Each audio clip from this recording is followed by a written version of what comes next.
Once upon a midnight dreary, while I pondered weak and weary over many a quaint and curious volume of forgotten lore. While I nodded, nearly napping, suddenly there came a tapping, as of someone gently rapping at my chamber door. "'Tis some visitor," I muttered, tapping at my chamber door. Only this and nothing more. Distinctly I remember, it was in the bleak December, and each separate dying ember wrought its ghost upon the floor.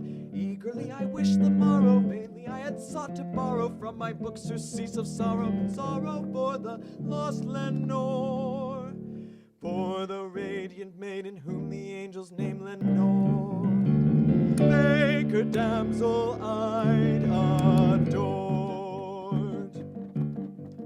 Back to the chamber turning, all my soul within me burning, soon again I heard a tapping somewhat louder than before.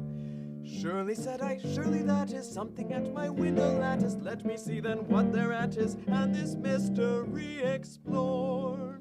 Let my heart be silent and this mystery explore. 'Tis the wind and nothing more." Open here I flung the shutters, when with many a flirt and flutter in there stepped a stately raven of the saintly days of yore. Not the least obeisance made he, not a minute stop nor stayed he, but with mien of lord or lady perched above my chamber door. Perched upon a bust of Pallas just above my chamber door. Perched and sat and nothing more.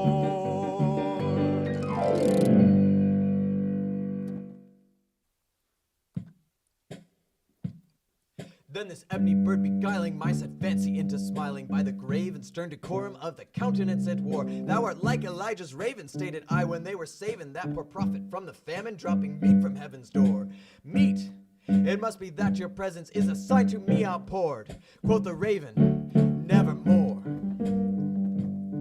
Startled at the stillness broken by reply so aptly spoken, "Doubtless," said I, "what it utters is its only stock and store." In a fit of dubious humor I resolved to pierce the tumor, my swollen heart's long carried griefs about the lost Lenore.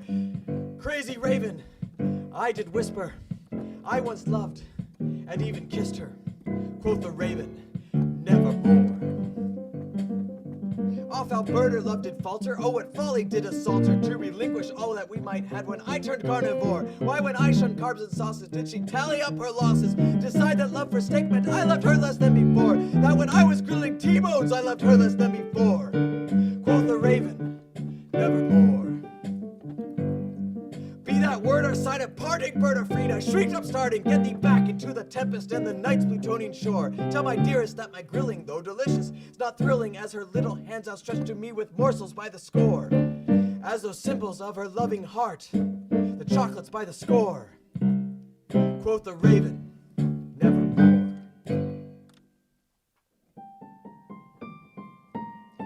Though that raven never flitting, still is sitting on the pallid bust of Pallas just above my chamber door. May I tell you, audience patient, that she must have heard my statements, heard my raving lovesick statements, denigrating carnivores.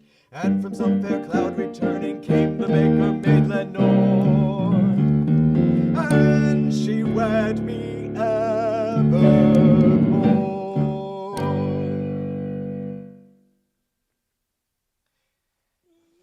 We did it! We could do one more just in case it turns out better, but that was good.